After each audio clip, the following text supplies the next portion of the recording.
What's up, guys? Welcome back to another episode of the Lowdown. I got a lot to talk about today, so let's jump right in.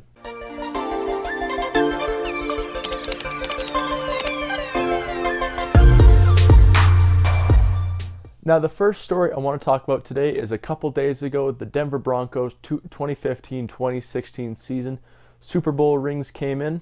Now, this ring featured 210 5-carat diamonds, and around that it was encased in white and yellow gold. You can also see obviously the Super Bowl 50, Broncos logo, all their Super Bowls, all that kind of stuff.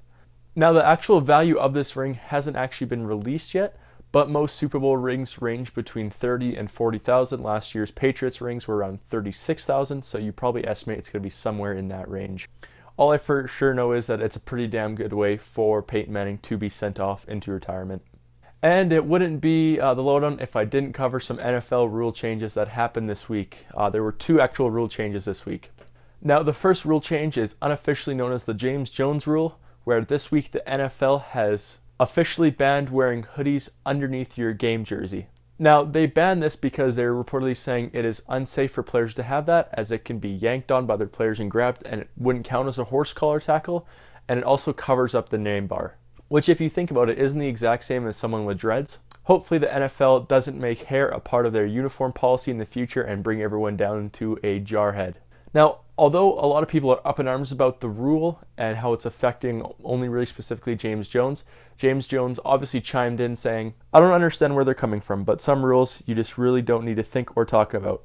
I don't think they should have went into a meeting about the hoodie and changed the rule up. We've got bigger and better things in our league that need to be fixed." Yeah, in my opinion, James Jones is absolutely correct. There's so many bigger things that the NFL needs to be worrying about right now, whereas one player making a hoodie. Think of how many guys went into a meeting room just for that one player. And I know they're saying it's for being unsafe and covering up the name bar, but as I said before, that's the exact same as someone having long hair. The only legitimate reason I can see for this is, say, if James Jones was wearing, say, a red hoodie that was good luck for him or something, and then with that he'd probably be violating the uniform policy where he's only allowed to wear green and white, but he was wearing a green hoodie every game, so he wouldn't have violated that uniform policy, so I really see no issue with this. And the second rule is now that with every single coin flip, either before a game or before overtime, the coin must do one full rotation before it hits the ground. Now, this rule is coming in because of last year's incident for Aaron Rodgers, where he called the refs out saying that the coin flip was invalid when it didn't flip in midair and landed against Arizona Cardinals for the overtime flip in playoffs. And yeah, back then the ref just used his better judgment and said, all right, yeah, you're right, we should reflip this. Now they're making an official rule that it has to be reflipped. And it is a small change, but I think it will really ensure that the game is fair. Who knows if it'll ever get used again, but at the same time, it's good to have. And unfortunately, I was too late to cover it last week by the time I filmed this video, but last Tuesday, the NFL's Twitter account was hacked by an unknown person. Most notably, the person tweeted that the current NFL commissioner, Roger Goodell, had passed away, and a whole bunch of other tweets basically surrounding around that whole topic. Now, it didn't take long for the NFL to get their Twitter account back. It hasn't been named who the actual person was, but at least Roger Goodell was a good sport about it. And our final story of the day is that the NFL owners and coaches are looking into making an NFL development league.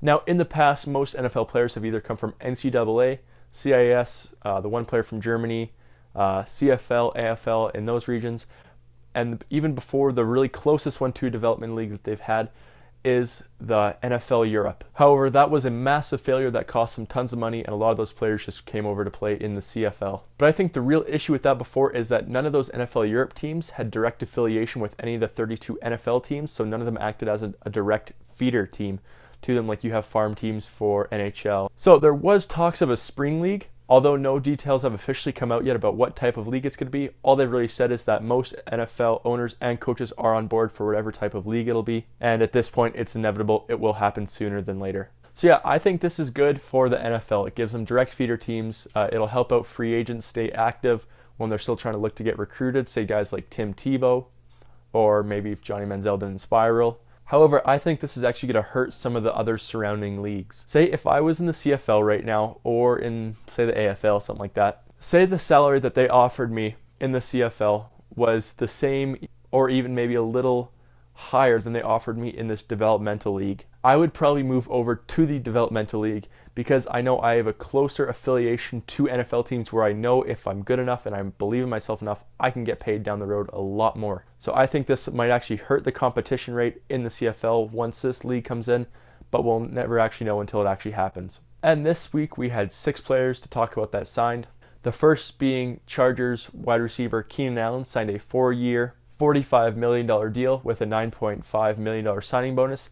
Again, great fantasy player for me in the past, so I'm excited. I want to pick him up again. Next, the Broncos signed Memphis quarterback Paxton Lynch to a 4-year, $9.5 million deal with a $5 million signing bonus. The Steelers also signed first-round pick Artie Burns, the exact same deal as Paxton Lynch got, $9.5 million, 4-year, $5 million signing bonus. And the Bengals signed first-round pick William Jackson III to a 4-year deal, rookie deal as well. Again, the numbers haven't come out about that deal though, but it'll probably be similar to the last we talked about, around the $9.5 million with a $5 million signing bonus. The Saints also re-signed one of their veterans from the past, Roman Harper, to a 1-year, $1.1 million deal. And finally, the Panthers picked up former Chargers punter Mike Cyphers. They gave him a 1-year deal, and the numbers have not come out yet about how much it's worth. All right, thanks guys. Thanks for watching the Lowdown this week. I hope you guys like this video. If you like this video, don't forget to hit that like button.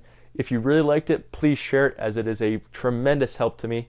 If you're new here, as a lot of you are lately, don't forget to hit that subscribe button, as I put out 3 videos every single week.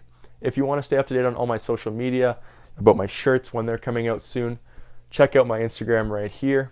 Again, with these shirts, these will be dropping very soon. It'll be one of the first links in the description when this shirts are finally released. And yeah, thanks.